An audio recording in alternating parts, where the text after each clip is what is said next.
হাদিসের মধ্যে আসছে জাহান্নামের গভীরতা সম্পর্কে। জাহান্নামের গভীরতা সম্পর্কে উতবা ইবনে গাজওয়ান বর্ণনা করেছেন।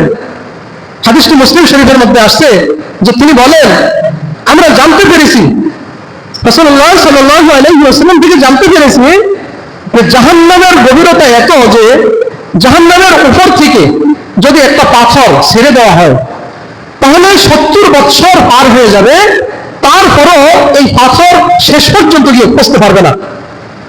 70 বছর পার হয়ে যাবে, একটা পাথর তলদেশে গিয়ে পৌঁছতে পারবে না। আর এই জাহান্নাম আল্লাহ তাআলা জাহান্নামীদেরকে দিয়ে ভরপুর করবেন। একটা দিন আসবে, একটা সময় আসবে যখন এই জাহান্নাম আল্লাহ তাআলা জাহান্নামীদেরকে দিয়ে ভরপুর করবেন। তারা কারা? এই দুনিয়াতে আল্লাহ তাআলা যাদেরকে পাঠিয়েছেন, মানুষ এবং জিন, এই দুই জাতি দিয়েই তো ভরপুর করবেন। কি বলেন? সম্মানিত হাজিরিন, একটু ভাবুন তো, একটা পাথর যদি আমরা ধরি 1 ঘন্টা কোথাও থেকে ছাড়া হয়, 1 ঘন্টায় তো কত হাজার কিলোমিটার চলে যাবে না? 1 ঘন্টা সময় কি কম? একটা পাথর উপর থেকে নিচে পড়বে, কিন্তু 70 বছর চলে যাবে, তারপরও জাহান্নামের তলদেশ পৌঁছতে পারবে না। আর সেই জাহান্নামের তলদেশে কাদের স্থান? আল্লাহ তাআলা বলেছেন, ইন্নাল মুনাফিকিনা ফিদ দারকিল আসফালি মিনান নার। দুনিয়ার মধ্যে যারা মুনাফিকি করেছে, যাদের অন্তরে নেফাক নিয়ে ঘোরাফেরা করে, তাদের জায়গা হলো জাহান্নামের সেই তলদেশ, সর্বনিম্ন স্থান জাহান্নামের একদম নিচে। যারা জাহান্নামী তারা ধরুন এখানে থাকবে, একজন হচ্ছে হতামা এখানে, আরেকজন লাজা। জাহান্নামের 7টা স্তর আছে। কয়টা স্তর আছে? 7টা স্তর। আমরা 7টা জাহান্নাম বলি না, জাহান্নামের স্তর 7টা। আল্লাহ তাআলা বলেছেন, লাহা সাবআতু আবওয়াব, 7 দরজা, অর্থাৎ 7টা মর্যাদা। এটা মর্যাদা বলা যায় না, জান্নাত সহ হলে মর্যাদা কথাটা মিলত। অর্থাৎ 7টা স্তর আছে জাহান্নামের। 7টা স্তরে 7 ধরনের মানুষ অবস্থান করবে। এর মধ্যে সর্বনিম্ন দেশে হলো মুনাফিক। সে এই 7 যে নাম, 7টা স্তরের যে নাম, তার নিচে মুনাফিকরা থাকবে। 7টা স্তরের মধ্যে একটি স্তর হলো জাহান্নাম।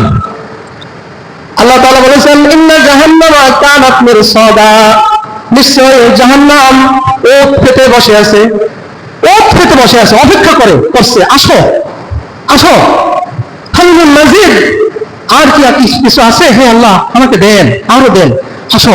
ইন্না জাহান্নামা কানাত মিরসাদা। দেখুন জাহান্নামের ভয়াবহতা কি, জাহান্নাম কত ভয়াবহ একটি জায়গা। আরেকটি স্তর হলো লাজা। আরেকটি স্তর হলো কি?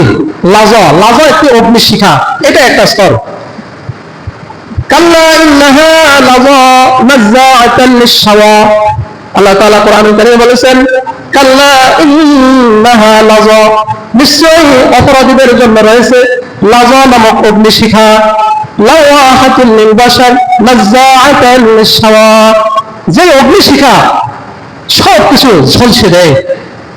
নাযাআতান লিশ-শাওয়া, যে অগ্নিশিখা সবকিছু ঝলসে দেয়।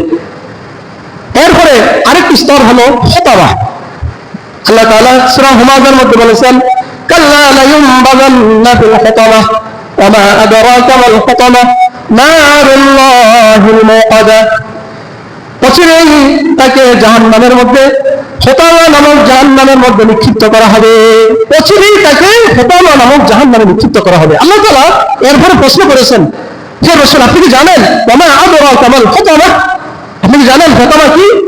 হুতামা হলো নারুল্লাহ, আল্লাহর আগুন। আল্লাহ তাআলার আগুন। তো আমাদের যে পৃথিবীতে যে আগুন, এটাও তো আল্লাহরই আগুন, কিন্তু আল্লাহ তাআলা হুতামাকে এইভাবে কেন বললেন যে নারুল্লাহিল মুকাদা? হুতামা হলো আল্লাহ তাআলার প্রজ্বলিত আগুন। অর্থাৎ এখানে ভয়াবহতা বর্ণনা করেছেন আল্লাহর আগুন। এটা যেন কেন আগুন না, আল্লাহর আগুন। এই আগুনকে তাপ দিতে দিতে প্রথম সাদা হয়ে গেছে, লাল আগুনকে তাপ দিতে দিতে কি হয়েছে?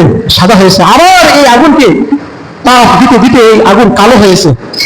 হাদিসের মধ্যে আসছে, দুনিয়ার আগুনের চাইতে 69 গুণ বেশি, অর্থাৎ সব মিলিয়ে 70 গুণ তেজ হলো জাহান্নামের আগুন। কত ভয়াবহ এই দুনিয়ার আগুনের মধ্যে! আমরা কি কেউ আজ পর্যন্ত একটু হাত রাখতে পারছি, একটা আঙ্গুল রাখতে পারছি যে সাই একটু 1 সেকেন্ড ধরি? পারি নাই। অথচ এই আগুনের চাইতে আরো 70 গুণ বেশি তেজস্ক্রিয় আগুন হলো জাহান্নামের আগুন। সেই আগুন দিয়ে অপরাধীদেরকে জ্বালানো হবে, শাস্তি দেওয়া হবে, কঠিন থেকে কঠিনতম শাস্তি তাদেরকে দেওয়া হবে। জাহান্নামের আরেকটি স্তর হলো জাহিল।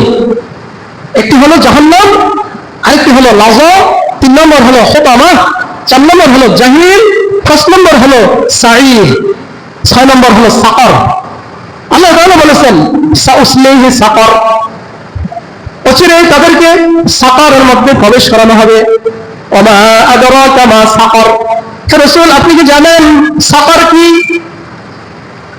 সাকর হলো লা ইউবকা ওয়ালা তাযার।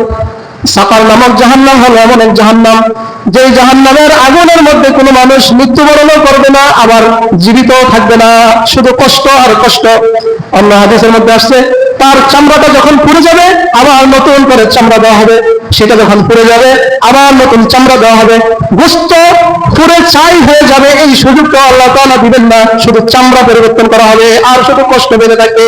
সেটার নাম হলো সাকর।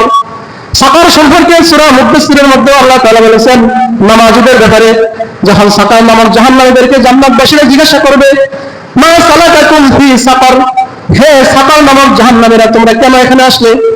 তখন তারা বলবে ক্বালু লাম নাকু মিনাল মুসাল্লিন, আমরা মুসল্লি ছিলাম না, আমরা দুনিয়াতে নামাজ পড়তাম না, এজন্য আমরা সাকর নামক জাহান্নামে।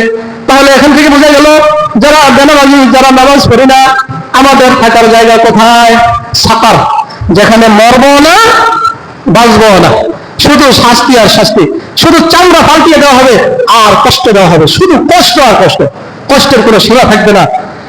সম্মানিত হাজরিন, হাদিসের মধ্যে আসছে, এই কথাটা কোরআনুল কারীমের সূরা যুখরুফের মধ্যে আসছে, জাহান্নামীরা যখন আর সহ্য করতে পারবে না, তখন জাহান্নামীরা মালিক নামক ফেরেশতা হলো জাহান্নামের প্রধান ফেরেশতা, তাকে ডেকে বলবে ওয়ানাদাউ ইয়া মালিক, হে মালিক ফেরেশতা, লিয়াকদি আলাইনা রাব্বুক, আপনি একটু আমাদের আল্লাহকে বলেন যে আল্লাহ যেন আমাদের মৃত্যু দিয়ে দেয়। কি দিয়ে দেয়? ওয়ানাদাউ ইয়া মালিক লিয়াকদি আলাইনা রাব্বুক, আপনি একটু বলেন আল্লাহকে যে আল্লাহ যেন আমাদেরকে মৃত্যু দিয়ে দেন, তাও ভালো। সে কথা ইনশাআল্লাহ আগামী জুমায়